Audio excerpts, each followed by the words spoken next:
Hello, everyone, and welcome to the medDesign podcast, where we dive into the fascinating stories of medical innovators. Today, we're thrilled to bring on our guest, Andy Kant. Andy's the director of FastTraCS at the University of North Carolina at Chapel Hill, where he leads a commercialization program focused on translating innovative research to benefit patients in North Carolina and beyond. He's been a driving force behind transformative healthcare projects and initiatives. Andy's work at FastTraCS has played a pivotal role in the development of our medDesign program, where he tasked our team at Trig with creating a clinician engagement program that utilizes design thinking. This has led to the evolution of the medDesign program as we know it today, offering empathy-driven innovation modules for busy clinicians and physicians.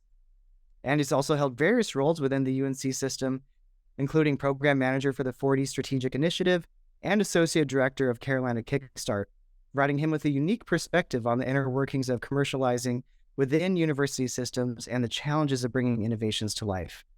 Andy's experiences and profound insights in the healthcare innovation landscape make him an exceptional guest for our podcast as we uncover the stories behind translational research, clinician engagement, and the medDesign origin story. So without further ado, let's dive into our conversation with Andy Kant. Welcome. I'm thrilled to be here. Thanks. Any opportunity to talk to you guys, I'm on board. So thanks for the invitation and interested to see where the conversation goes. It's going to be great.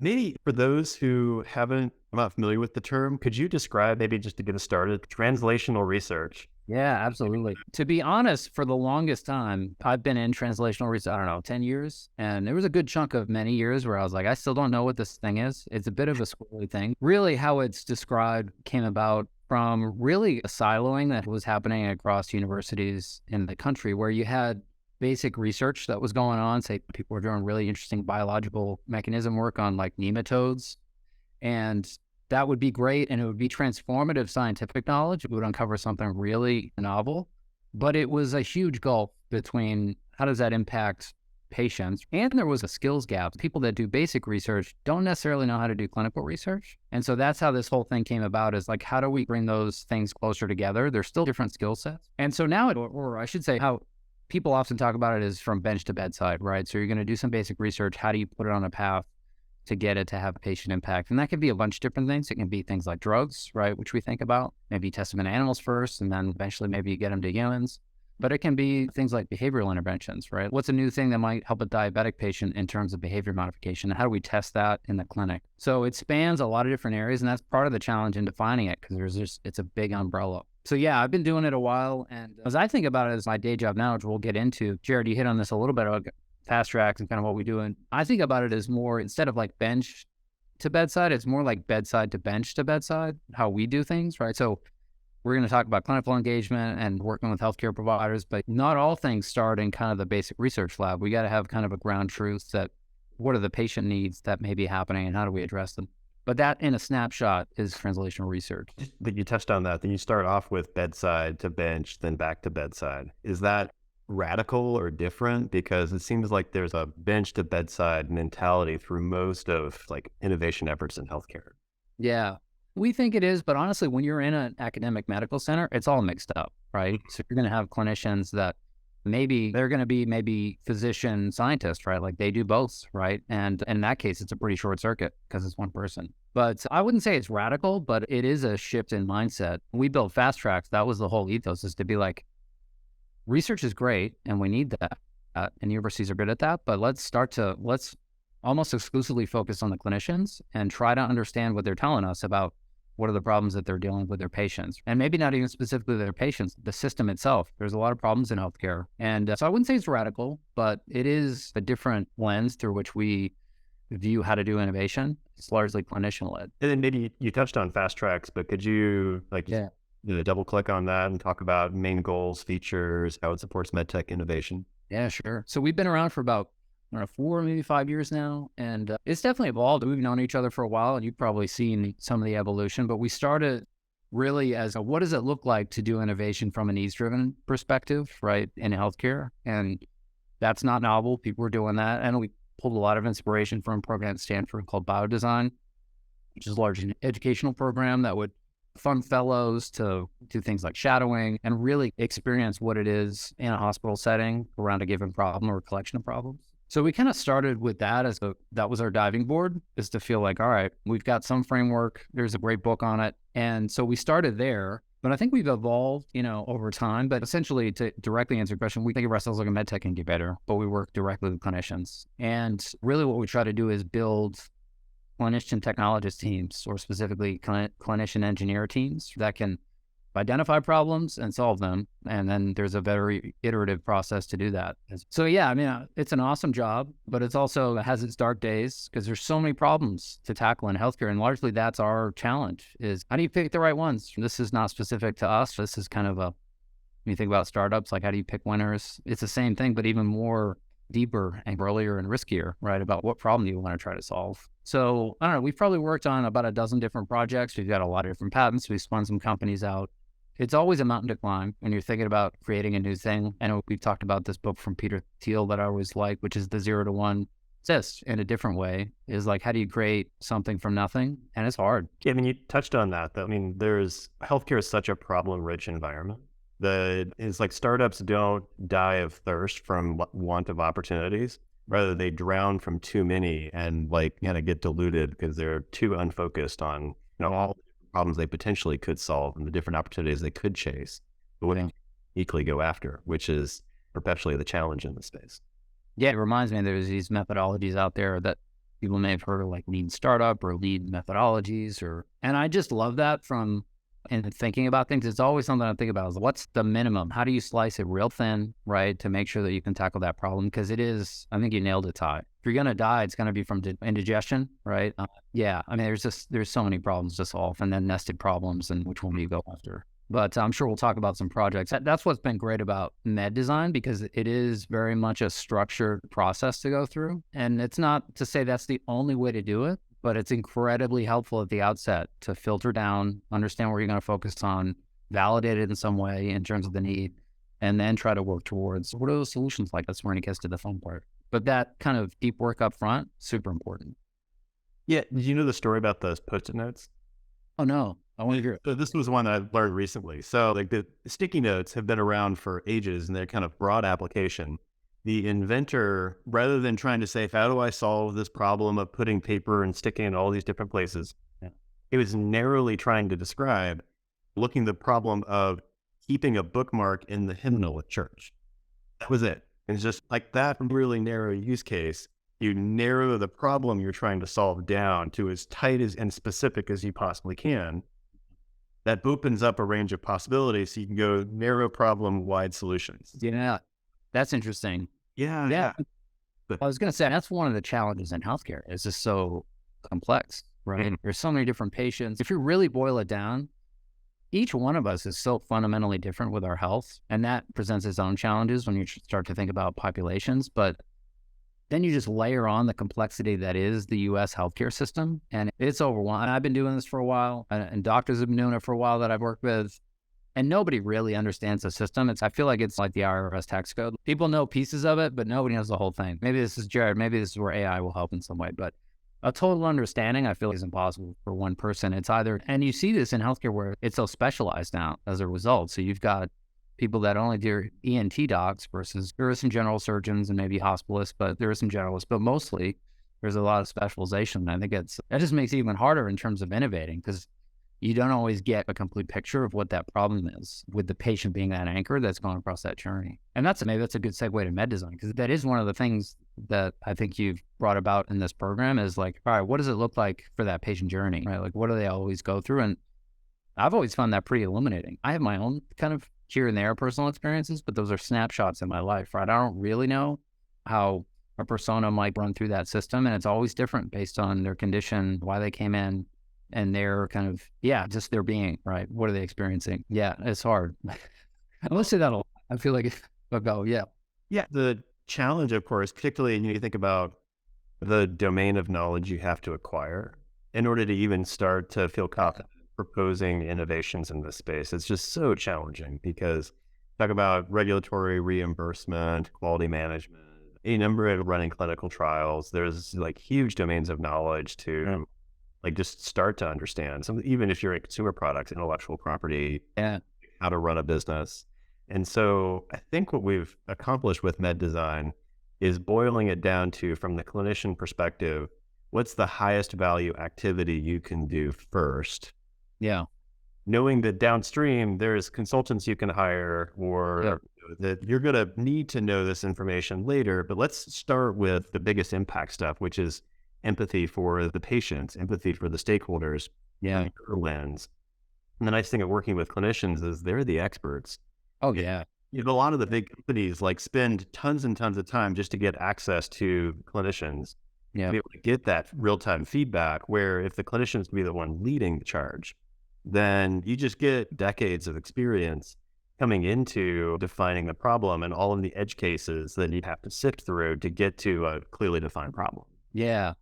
Yeah. I mean, I think we've done that in a small way, but I think, at scale, if we get to a place where we can really empower not only physicians, all sorts of healthcare providers to take more agency about innovating, that's the way. That is it, right? And it requires some different expertise, but you're right. You can always recruit people to help you. Life's about working with people, right? And you're going to get there. But so you did hit on something which is always say it's a pet peeve or something, but it's something I'm always racking my brain about, which is like the value chain in healthcare, right? And how convoluted it is. I'd be interested to Ty, I don't know, have you ever come across a case like we'll just broaden it down to like economics, where you enter a system that you agree to buy something before you know the price? Like, I don't know of any other, I'm sure there are, but it's such a weird system that we have, right? And it reminds me, I'll ask you, do you think of any other example? There's probably got to be some, right? I was playing around with an AI, just little game, and Yeah. so I gave it a prompt of describe a spirit healthcare system where you trying to go through and have it like basically do a fee for service model. Yeah. To where your spiritual wellness gets cared for. Oh, interesting. You pay into an insurance model that then has your spiritual well-being, and it like builds up this whole ecosystem around it. Oh, wow. It was a funny parody of what the healthcare system is, but the outcomes were uncertain. There's no real kind of, what like inner spirit outcomes could have been changed. And it was kind of funny to think about that as an exercise and just how absurd our healthcare system is at a fundamental level. It is. Yeah. It is. I mean, there's the value chain, which is complicated. The other thing is really this, and I think health systems and physicians do think about this often, but there is this kind of gulf between health and medicine, right? And medicine's like a subset of health, right? Our health systems or our healthcare systems don't have the tools, they don't have the engagement to really address a lot of those other things. These days, a lot of people talk about like social determinants of health, all the other things, your socioeconomic status, and if you live in a rural place or kind of a city, all these things feed into the totality of what your health situation looks like. And so just layer that on, and it's like another, it's just, it's complexity all the way down. But yeah, value chain and that.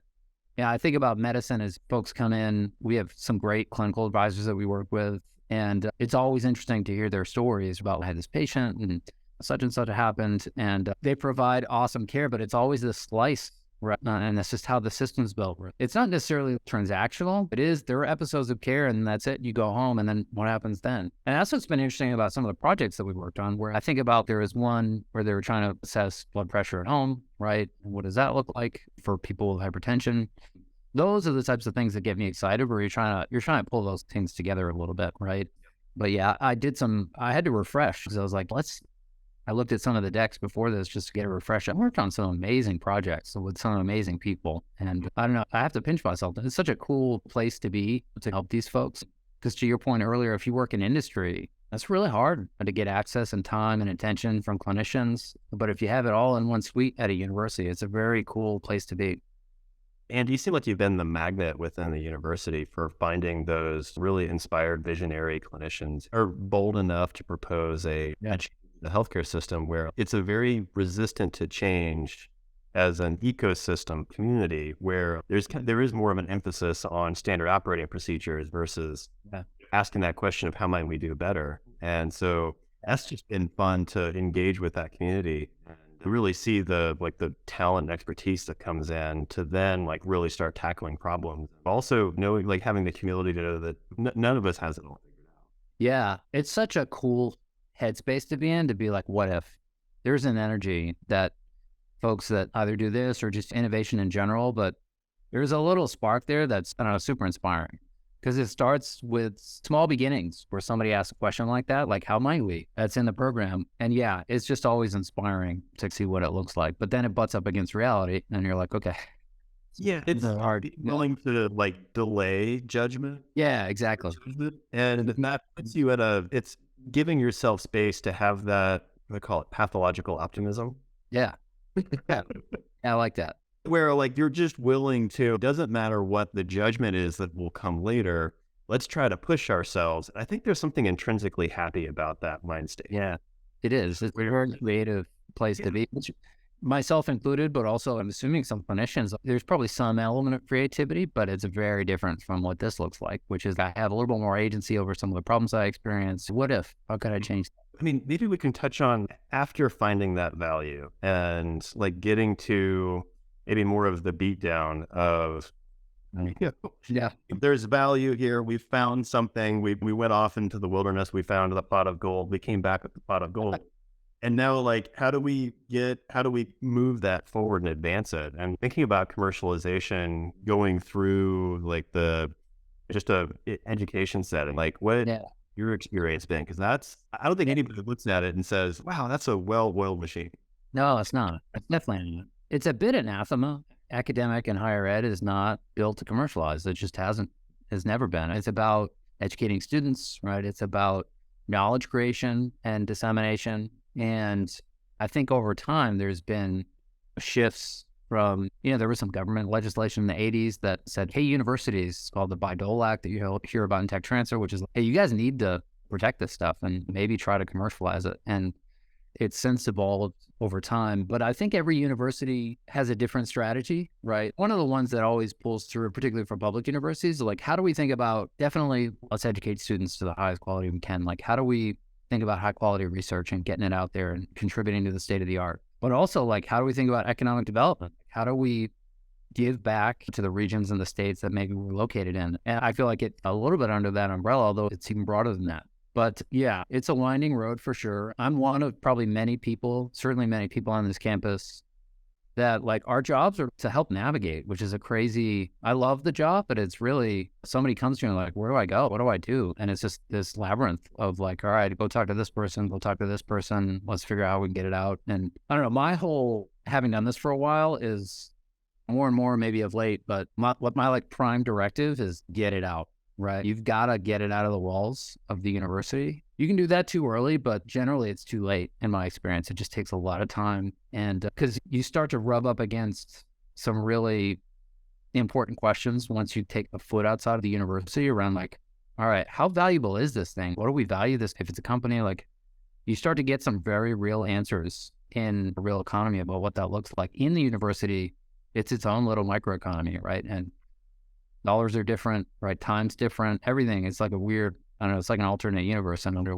weird way. But so there's some basic things like how do you get some IP around it, right? That's the first step. We think about carving out some protection against somebody else swooping in. That's big in research and certainly a lot of what we do in terms of thinking about innovations. And then there's different paths you can take, right? You can think about grants that are commercially bent or have a kind of a commercial angle to them that may be translational in nature, maybe not, but they're about building out, and you've worked on some of these projects, you know this well. How do you do some of that kind of early stage research? Maybe it's a clinical pilot study or something that you're going to do. And I don't know, just really mature the tech, right? And that's one way to do it. That's very common, just given most academics have a pretty good handle on how to write grants. They're really good at it. So that kind of, there's an easy transition there. And then you've got others that are like, hey, I've got the widget or whatever my service is, I'm going to spin it out. There's certainly examples of those things.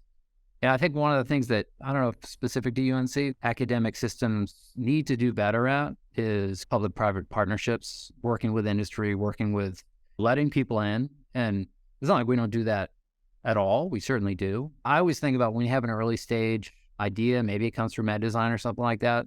One of the first things I want to know is once we've identified and we feel like it's a validated need is what's the perception of somebody that's in this sector or in this industry that's like a VP of R&D or somebody that knows or marketing, it doesn't really matter. But I want to know a collection of those opinions because those absolutely matter. There's other externalities going on in industry that we just don't know about. Yeah, I mean, I can give some generic examples of those, which we've seen in some of our projects. Genericized one, but we worked on one that was related to a vascular access device that was going to be used in the hospital. And we did some outreach with one of our partners at RTI, which is fantastic. They did some basically primary market research and interviews with folks.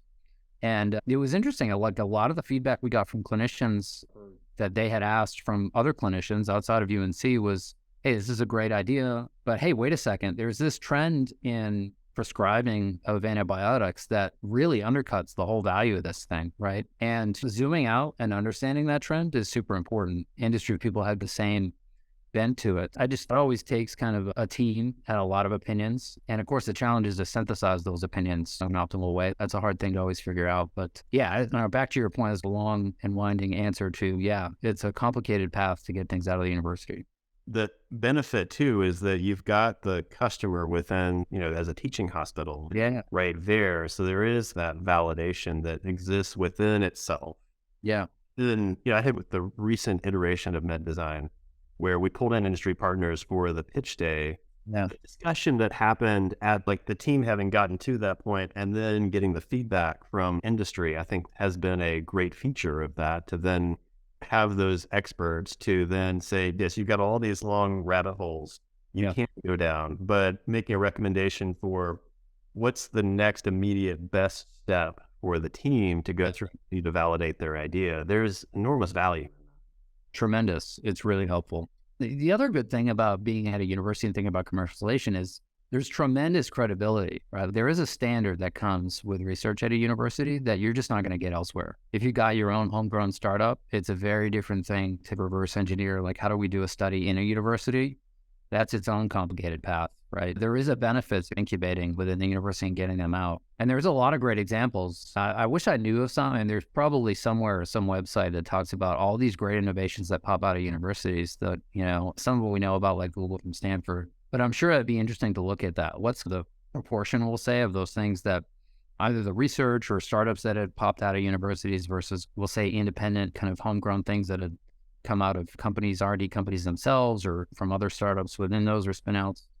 But it has a lot of impact, right? Universities the research is unparalleled. It's incredible, billions and billions of dollars going into these things. And there's so many smart people here. What an awesome place to be in, right? To hear about some of their ideas and, hey, I've got, what is my what if? Another very inspiring thing. Andy, I have a question also, because you touched on intellectual property a bit as well. And we had a very fascinating conversation with Lawrence Freeman, actually, as our last podcast recording. And we talked about the challenge of innovating within a healthcare system, especially at a university, for IP, in the sense of if you build it there, inherently some of that ownership goes to the university. Yeah. And so what does that look like in the FastTraCS program? Like, how much of UNC is owning these ideas that's coming out of there as well? Yeah, it's a great question. I always think about, when I was a younger kid, I always used to listen to Bob Dylan a lot, and he has a song, We All Serve Somebody, right? It's kind of true when it comes to IP. If you come to a place, whether it's industry or university, for whatever reason, there is a legacy of that. If you work here, we own that idea, right? And some people are really, it's my idea, right? And I understand that too. When it comes to FastTraCS, all of our stuff is UNC owned. And there's pros and cons to that, right? Where you have some IP that you generated at a university. They have an incredible system, typically referred to as technology transfer, but it's usually at all universities that will front that cost of a patent, which is not a trivial cost, particularly if you're going to think about, what does it look like? We want to get a patent in Europe. Those things get super expensive. There's a tremendous benefit to that. And they have patent attorneys that are already lined up to do those things. And it's great. It can, depending on the pathway it's going to go, if they're going to license it, it can be a pretty kind of hands-off thing for an inventor. If a company licenses it and picks it up, that you'll start to get checks, right? And it's great. I get a royalty stream, assuming it generates some revenue. And what a cool system, right? Is that you get rewarded for your inventive contribution. So IP is a lot to talk about. And IP, so I'm glad you prompted it, Jared. I have a sense that there is a perception, if you think about like investors and you think about like a startup, entanglement with the university and thinking about licensing IP is not always like, investors are like, all right, that's clunky and I have to deal with a lot of negotiation. It can gum up the works when they think about equity and valuing the company and growing the company, and which is the tech only tied to the company or is there other tech in there? So it just gets really complicated to manage sometimes. But again, it's pros and cons, because most of us, like if I were to think about if I had a bright idea and I was going to go out and patent it, it'd probably die on the vine. I don't know that I could afford it. And you really want to have that in place before you start thinking about certainly sharing the idea, but also like, all right, how are we going to think about commercializing it? I don't have too much experience with pure healthcare systems. They probably operate a little bit differently just because I don't think they have, they may have tech transfer. I'm not really sure. But I've always appreciated that there is a tremendous amount of kind of latent innovation potential at hospitals and healthcare systems. There's so many smart people in there that they're in there to help people and change the game. And some of them like to innovate, right? And we're really good, I think, as kind of academic medical centers at helping out researchers, but less so on the clinician side. And I think hopefully that changes over time, but in particular when it comes to IP as well. But good question, Jared. And you brought up an interesting point also about getting checks in the mail passively. And a lot of the people that are passing through your program, they're actively physicians or clinicians like in their careers. And maybe not all of them want to be startup founders and necessarily want to do all of that work because it's incredibly hard. And so maybe they're happy to take a check at the end of the day. Great. Yeah. And it's a sign of success, right? Whatever your idea was actually had impact, right? Both things go along for the ride. But those checks usually don't come quickly. They take many years to get there. But yeah, it's a great system in that sense, right? And to your point, Andy, the savvy investors know how to negotiate those license agreements with the university. And you also get the backing, and because a patent is only as good as your ability to enforce it. Yep. If there is a patent infringement case, you do have the university behind you in that moment. To make sure that idea is protected. And then also, like if you're then continually part of, say, an ongoing venture, there's always new intellectual property being created that's in a different entity than the university. And so there's plenty more to just by making forward progress with an entity that gets created over time. You can't think of a patent as a one-time event. Rather, it's like something that would be continuous over the life of a company, assuming it gets traction and has all the right metrics of success and everything.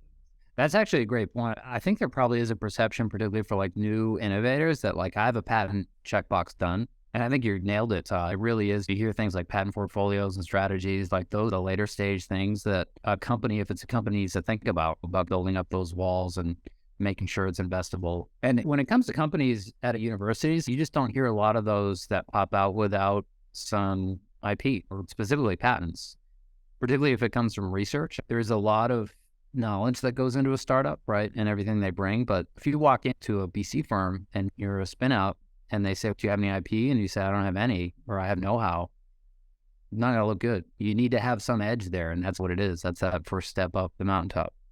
Peter Thiel talks about in 0 to 1, you need to have some kind of monopoly. Yeah.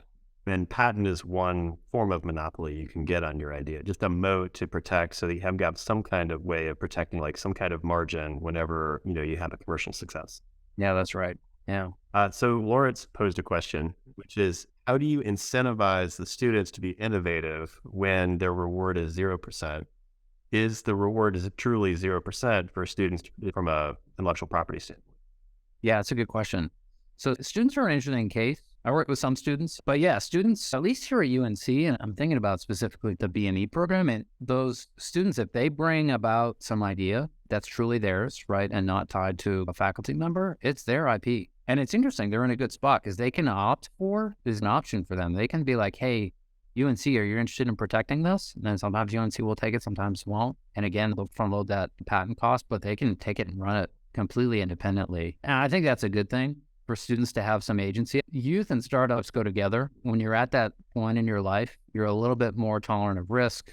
You're passionate, right, generally, and you're trying to make a mark, right? And so that and probably other ingredients, and you can pop out with some great ideas. But yeah, my sense is generally, particularly undergraduates, they own their own IP. When it comes to research-based students, maybe graduate students, or if you want to qualify like postdocs, those are usually tied to the university because you're using university research sources. It's funded off a grant. Usually, directly to your question, they'll still get, there's no reason to say they don't get any royalties. If they contribute to it and they're an inventor, they're part of that. Generally, those royalties will flow back to them in some sort of percentage. So it may be different at different universities. Maybe some students can't get that. My experience at UNC, they do. Yeah, and it depends on each university. When I was in grad school, I came up with some intellectual property. We were at NC State, but we had a UNC professor in the School of Dentistry who contributed the core idea. And so then we had this really interesting back and forth between like NC State and their patent tech transfer office.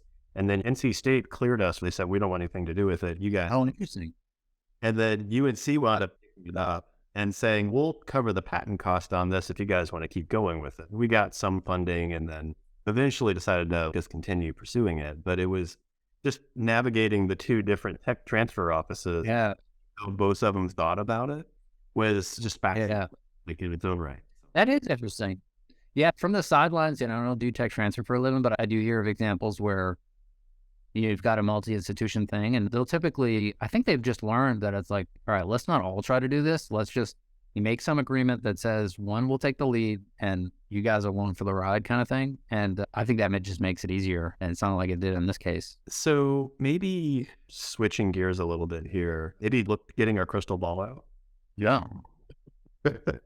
It's kind of always dangerous to do. And Andy, I'm just curious to hear how you'd answer this. But maybe where do you see the future of healthcare innovation going? And what, based on the context you've been through, you've seen a lot of different iterations of it, maybe some pattern matching. So yeah, what's your vision? Where do you see things going?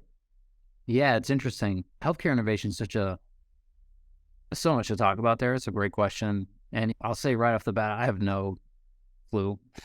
Whenever you try to predict the future, I feel like it's a little foolhardy, but it's fun to do. So we'll give it in. We talked at the outset, we're having a conversation before the webinar started about AI. Clearly, that's going to have a massive impact on the whole system. How that manifests itself is to be determined. Healthcare is generally a pretty conservative, rightly kind of industry. And so it'll probably take a little bit more time compared to some of the things we see in tech. But I do always see, I don't know if that's always true, but I see leading trends in tech. Right. And one of the things that I've been thinking about, just because we focus on med tech for a long time, is, this convergence of, or what I see as a kind of necessary convergence between traditional med tech, where you're making like catheters and endotracheal tubes and typical, very important devices, but they're pretty simple, right? Versus the Apple Watches and the Oura Rings and the Fitbits. And that's been happening for a while, and it hasn't really converged. I don't know that it ever will. I mean, there are barriers to doing that, right? What we talked about before, blood pressure at home, it's not easy. It's not trivial. If you walk into your doctor's office and you're like, hey, check out my whatever I'm tracking, they don't know what to do with that. They can't put it in, right? So there's real barriers to doing that. But when I think about over time, the value of continuous monitoring for a patient is incredible, right? You think about when you go to your primary care physician and they take a snapshot of your blood pressure, there are all sorts of things that can throw that off. If you cross your legs, it's going to bump a little bit. Yeah, I can envision sometime in the future where there's all sorts of, whether they be vitals or biomarkers or other things that are really tracked continuously that really enable like better prognosis of things versus being very reactive to health. I have a problem, I'm going to go in, this is my issue. We're going to do a differential diagnosis, and then we're going to figure out what it is.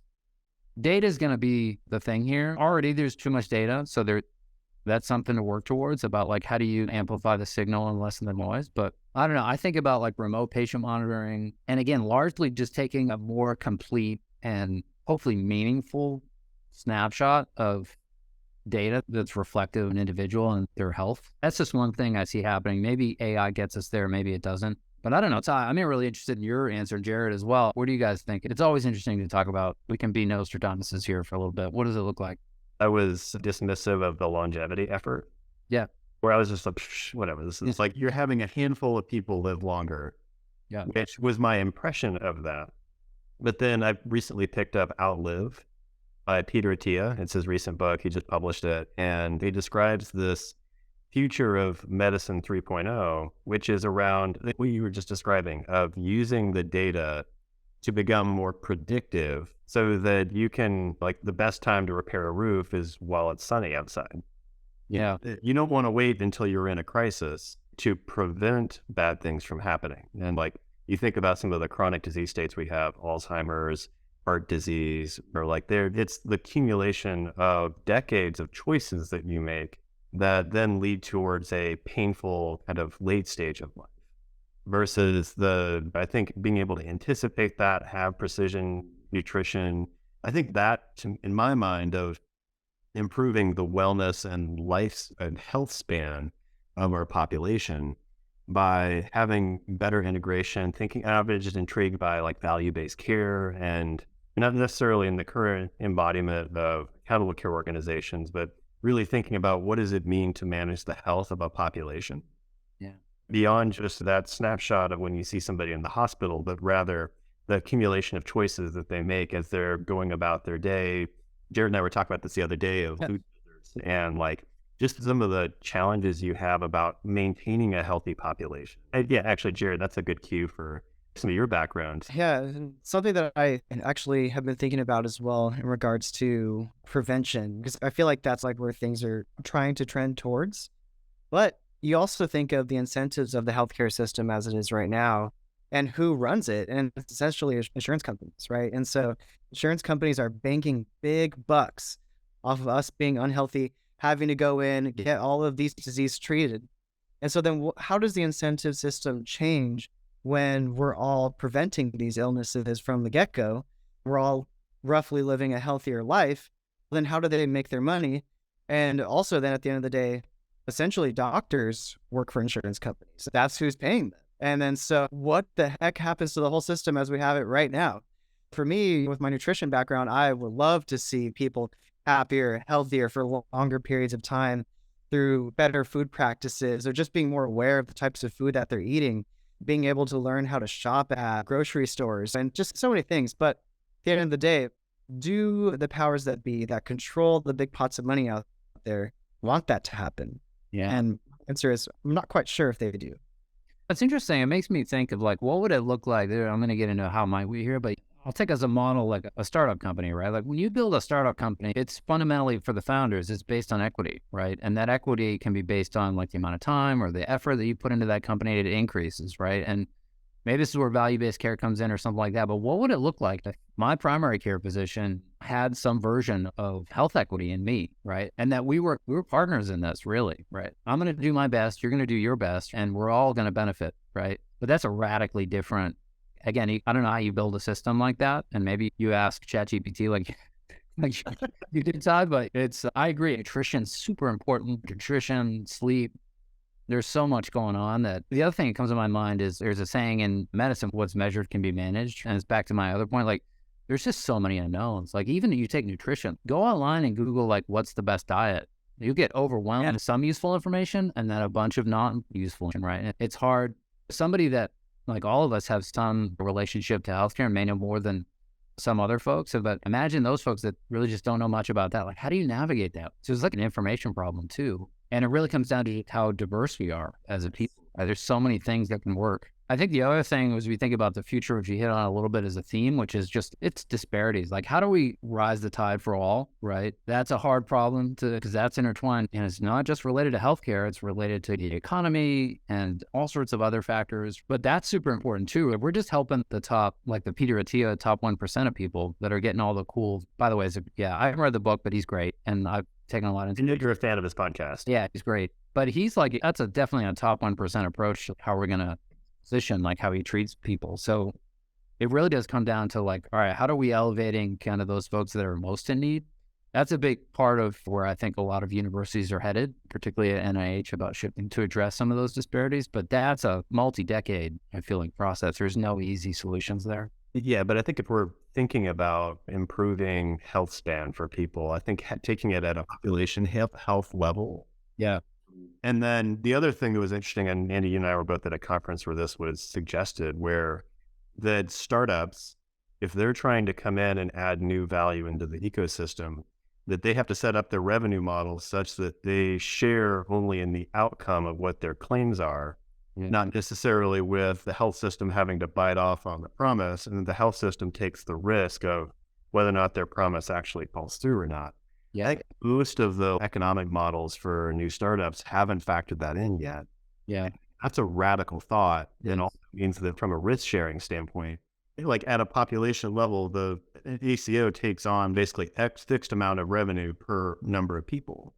And so how do you make it so you have less sick people going through that health system? And then can you multivariate attribution for, we did this one thing and number went up, number went down. Like, how do you do that attribution? That's a complex thing to get a scorecard everybody feels fair. It's also I like the thought. It's a very fair-handed approach to thinking about, all right, if we're going to put your product in here, you got to deliver on your promises. And so I don't know how that'll be tested. It's interesting. Part of me is if I'm sitting in the chair of somebody that's trying to get a product on there, one of the things that comes to my mind is like, all right, once you throw it into the healthcare system, you lose control over it, right? I guess it depends on how you define those outcomes. But I think in general and writ large, that's a good move, right? Because it does, again, it's like shared risk, right? You're not just going to get a payday from this. You're going to share in some of the risk and hopefully the benefits if it comes to fruition. Yeah, it probably also removes some of the friction towards getting a new idea to market. You're then partnering hopefully with the health system where you've got some intrinsic skills, some intrinsic IP to help move it forward and iterate with the health system to arrive at a shared outcome versus throwing it over the wall, which anytime you've seen from a development standpoint, you've got engineers and designers and they try to throw something over the wall, one off, it's just set up for failure.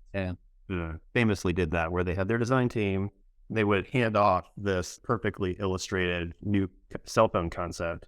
Engineers would look at it like, you can't build this. There needs to be that, I guess, humble back and forth conversation. Real-time information comes in and then you adjust the technology, adjust the configuration in order to do what we're all here to do, which is to improve the lives of our human population. We had a comment from Deborah Kennedy and similar to what she was talking about as well. So she said, as common as DNA testing is becoming, it would be really cool to eventually find a way to connect that info with yearly health checkups and use it to predict life stage outcomes.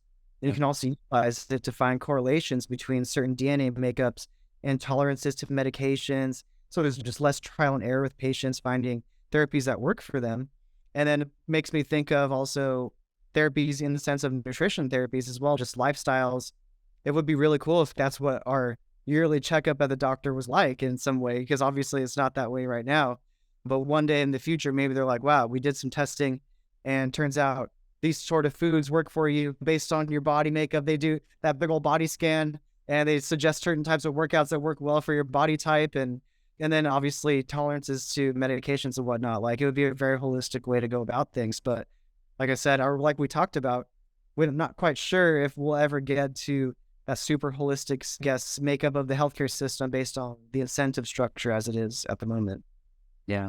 There was this trend that still, it's around. It's a discipline in research, which is, and you probably heard the phrase, but personalized medicine, right? That kind of was on the tails of, hey, we've got all this cool genomics information. We've got all these other omics things. Like, how do we feed those in and make medicine a little bit more personalized to each other? And it's not like I'm in that space. I don't really know what the trends are, but it seems to me that there's lots of biomarkers out there. There's a lot of examples where the technology is vetted and there's like sufficient clinical evidence, but it's almost like it's an economical thing, right? Who's going to get whole exome sequencing that's going to cost them $2,000 out of pocket? Like nobody's going to do that. So if you can't break down that barrier, like how do we get to a point where you can, that's a breakthrough event. I feel like maybe not that specific example, but things like that where it just gets so cheap. And again, I'm just maybe AI, who knows?